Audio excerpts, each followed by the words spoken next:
दानापुर के विधायक हैं और ये जो बालू का जो अवैध खनन होता है, जो हम लोग के समय में होता था, उसमें अधिकांश राष्ट्रीय जनता दल से जुड़े लोग उस अवैध खनन में शामिल हैं। वो सारे माफिया अधिकांश राष्ट्रीय जनता दल से जुड़े हैं और इसलिए दो बड़े नाम बालू माफियाओं के, एक है सुभाष यादव,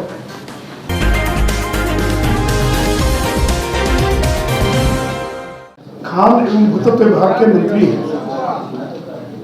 मित्रों, लालू और बालू का रिश्ता बहुत पुराना है,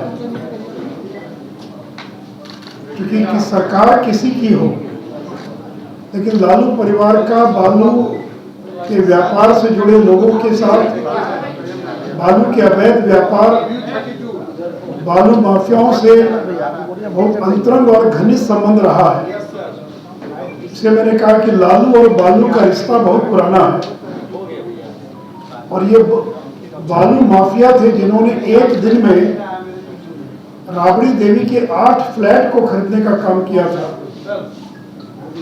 और आपको ये जानकारी मिली होगी कि परसों पटना जिला के जो खनन कार्यालय है, माइंस डिपार्टमेंट की जो ऑफिस है, वहां पर एक संतोष कुमार नामक युवक जो अपने आप को सत्ताधारी दल के विधायक से का नजदीकी बता रहा था, वो घुसकर और किस प्रकार का गाली गलौज कर रहा था, किस प्रकार की धमकी दे रहा था, जान से मारने की धमकी दे रहा था, सरकारी गाड़ी पर हाईवा चढ़ा देंगे, रास्ते में गोली मार देंगे, कागज हाथ से छीनकर मुंह पर फेंकने का काम किया। और स्वयं को रीतलाल यादव जो दानापुर के माननीय विधायक हैं, उनका अपने आप को आदमी बता रहा था।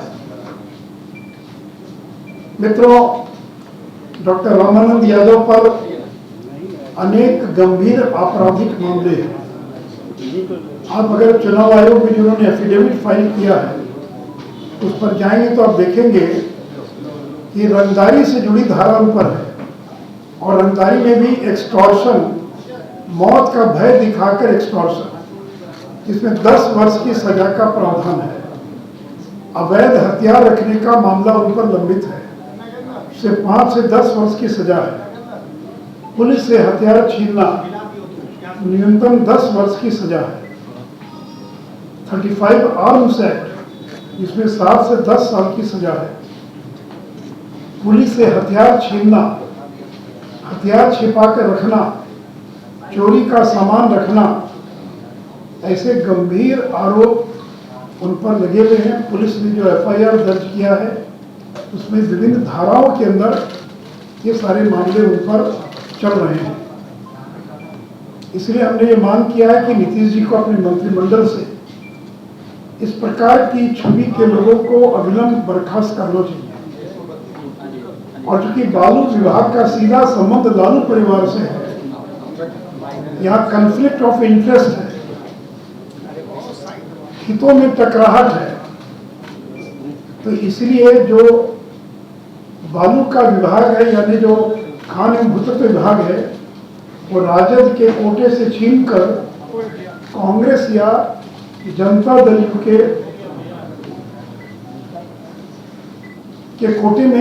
कोटे के अंतर्गत इसको दिया जाए।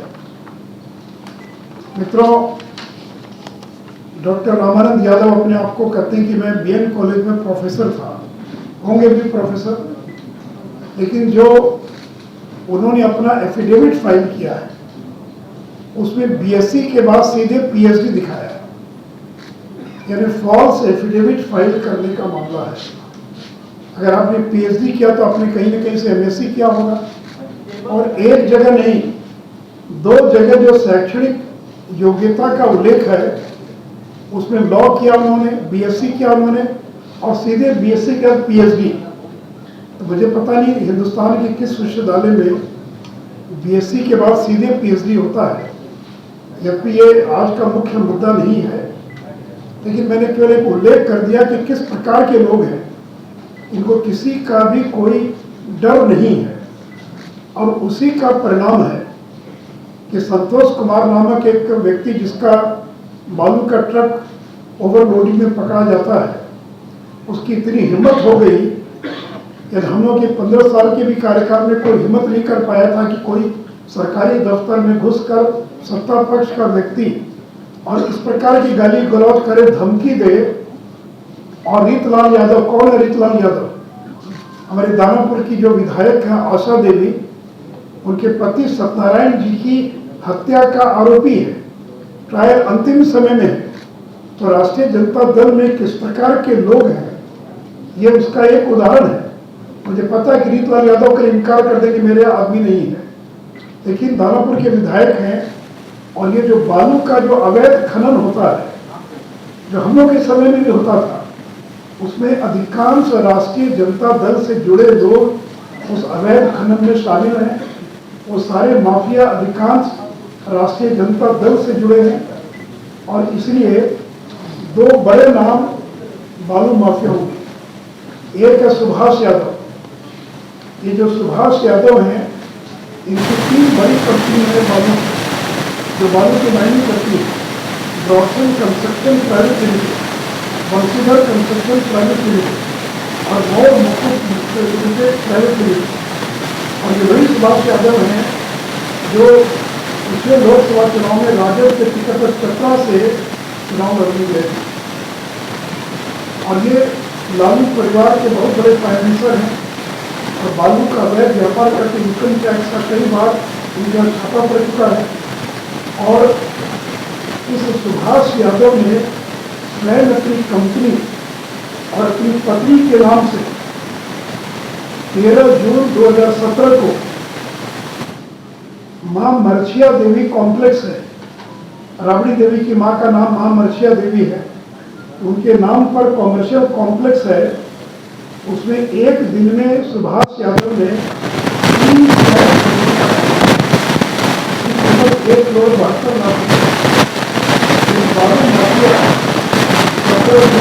1,72,00,000 राबड़ी देवी के 3 फ्लैट एक ही दिन में खरीदता है।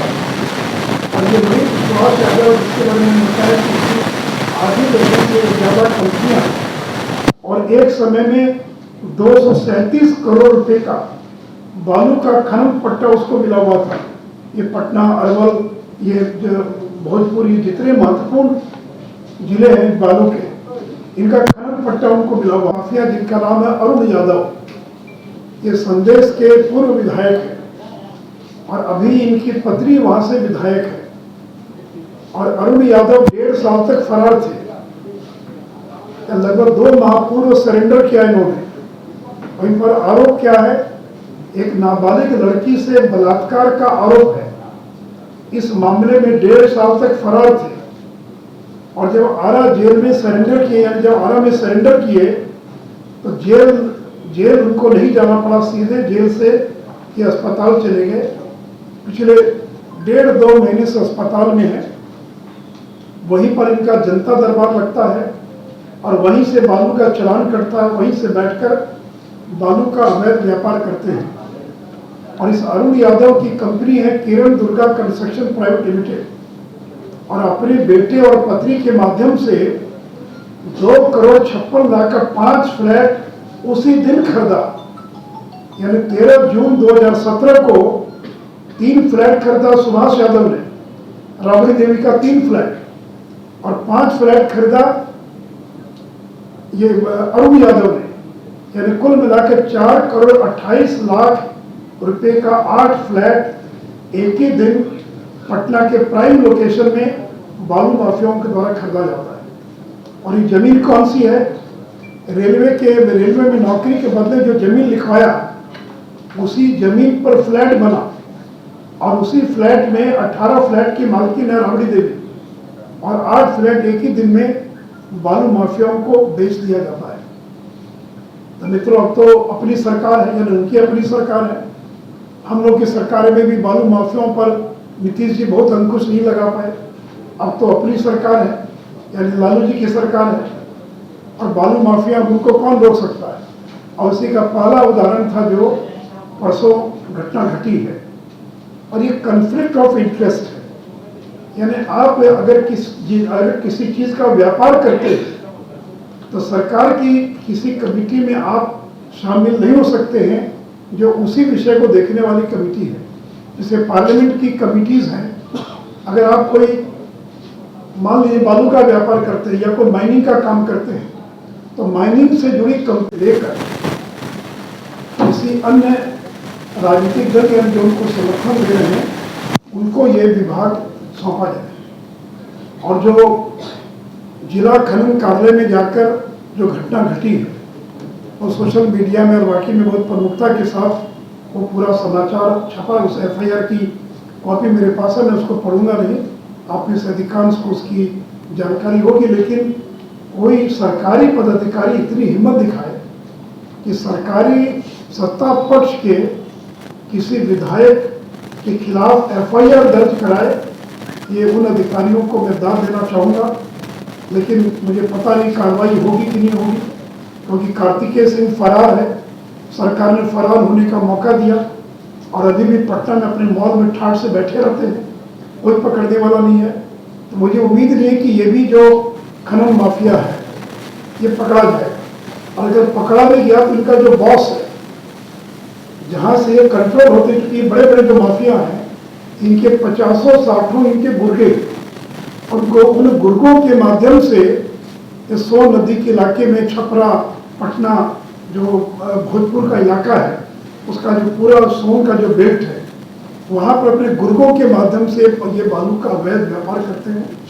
एक और जहाँ सरकार के राजस्व की क्षति होती है, वहीं दूसरी ओर एक खास राजनीतिक पार्टी के खजाने में करोड़ों अरबों रुपया इसके माध्यम से और जाता है या जा रहा है। तो इसीलिए रामानंद यादव को विलंब बर्खास्त किया जाए, और एक कहावत है, दूध की रखवाली बिल्ली को दे दिया जाए, क्योंकि बिल्ली दूध पीती और किसी ने बिल्ली को दूध की रखवाली करने का जिम्मा दे दिया। तो ये माइंस डिपार्टमेंट उस पार्टी को दे दिया गया, उस व्यक्ति को दे दिया गया जिसका पूरा संबंध बालू माफियाओं के साथ है। इसलिए मैं उम्मीद करता हूँ कि नीतीश कुमार जो सुचिता और बाकी की बात करते हैं, तो अभी तक तो जिन 2 मामलों को हम लोगों ने उजागर किया उसके बारे में कोई उन्होंने जवाब नहीं दिया है। लेकिन ये रामानंद यादव के बारे में और इस बालू से जुड़े अवैध व्यापार के बारे में कुछ कार्रवाई करेंगे ऐसी मैं उम्मीद रखता हूँ। तो मित्रों, मुझे इतना ही कहना था। अगर इस विषय से जुड़ा कोई सवाल हो तो उसका मैं जवाब दूंगा। अलग-अलग मुद्दों को लेकर जब भी आपको